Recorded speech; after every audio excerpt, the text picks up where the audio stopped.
요즘 시장 진짜 어려운 거 다들 느끼시죠? 그런데 이런 시장에서도 반드시 챙겨야 될 종목은 존재하기 마련입니다. 오늘 소개할 종목은 바로 2차 전지 업종의 히든카드 대주전자재료입니다. 왜 지금 이 종목을 눈여겨봐야 하는지 전부 알려드리겠습니다.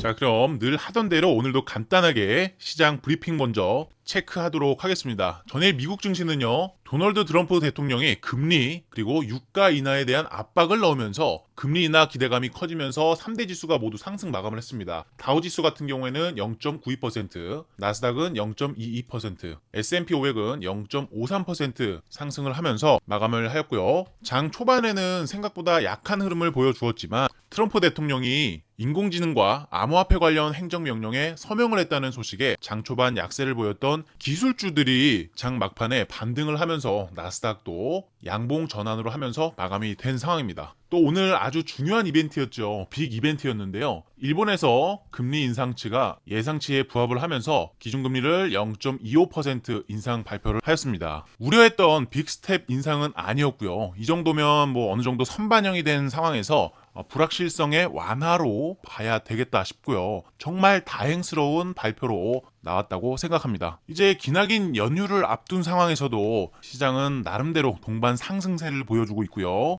그럼에도 아직까지 뚜렷한 업종별 순환매가 나타나지 않고 있는데 그 이유는 트럼프 취임 이후 트럼프 트레이드가 지속되고 있기 때문입니다. 계속해서 나타나는 행정명령들, 그에 따른 민감도가 상승하면서 아직까지는 조금 더 확인하고 가자는 심리가 관망 심리로 작용하고 있습니다. 자, 그럼 오늘 본론 바로 시작하도록 하겠습니다. 먼저 제가 여러분들께 질문을 한번 드리도록 하겠습니다. 대주전자재료, 테슬라와 무슨 관계가 있을까요? 이 대주전자재료라는 이름 참 익숙하실 거예요. 하지만 이 기업이 테슬라와 연결된 핵심 플레이어라는 사실은 잘 모르시는 분들 많으실 겁니다. 대주전자재료는요, 2차 전지 음극재라는 핵심 소재를 다루는 기업으로 테슬라 밸류체인의 아주 중요한 부분을 차지하고 있습니다. 테슬라와의 협력 구조는 단순한 공급사 관계를 넘어서 미래의 성장의 발판이 되고 있습니다. 다만 최근 시장 상황을 보시면요, 트럼프 행정부의 영향력이 2차 전지 업종에 상당히 크게 미치고 있는데요. 트럼프의 전기차 지원 축소 움직임과 IRA 정책 후퇴 논란으로 시장은 얼어붙어 있는 상황입니다. 그로 인해 친환경 정책 후퇴 우려감까지 지속되고 있는데요. 악재 투성이 시장 속에서 대주전자재료는 어떻게 살아남을 수 있을까요?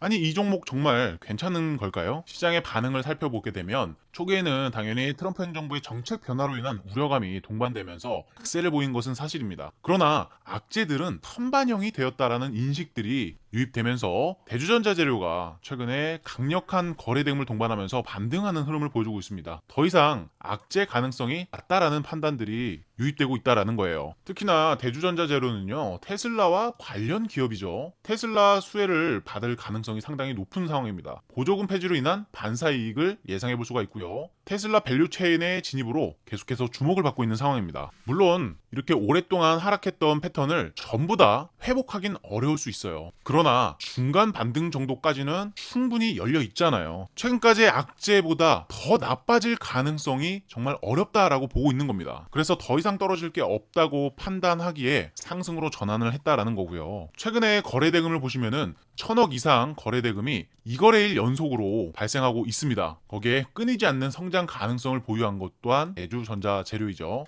저는 계속해서 눌림시에 매수 권장을 해드리고 있는데요. 바로 차트로 넘어와서 해당 1월 14일, 1월 15일 날 보시면은 이날도 1000억이 넘었고요. 이날도 1000억이 넘는 거래 대금이 터지면서 2거래일 연속 2000억 이상 거래 대금이 터졌습니다. 사실 요즘같이 유동성이 메말라가는 시장에서 개별 종목에서 이렇게 강한 거래 대금이 터졌다라는 거, 더구나 소외받고 있던 2차 전지 업종에서 이렇게 강한 거래 대금이 터졌다는 거, 너무 당연하게도 시장에서 큰 관심을 받고 있다라는 것이죠. 또한 우리 국내 증시만 보시면 글로벌 증시에서 가장 낮은 수익률을 기록했습니다. 지수의 불균형도 이제 맞추기 위해서는 아직도 더 올라와야 되는 것은 자명한 사실이죠. 그리고 지수가 올라오기 위해서는 너무나도 당연하게 주도 업종 내 순환이 필수적인 상황이죠. 그리고 2차 전지는요, 한국 내 산업에 있어서 아주 필수적인 주도 업종입니다. 그러면 차트 한번 살펴보도록 할게요. 자, 보시면 보시면은 이렇게 고점에서 내려오는 하락 추세선을 이제 돌파에 성공을 했고요. 이런 식으로 하락 추세선을 돌파했다면 역시나 시장의 관심도가 크게 증가하면서 거래대금까지 크게 증가한 것이라 말씀을 드렸죠.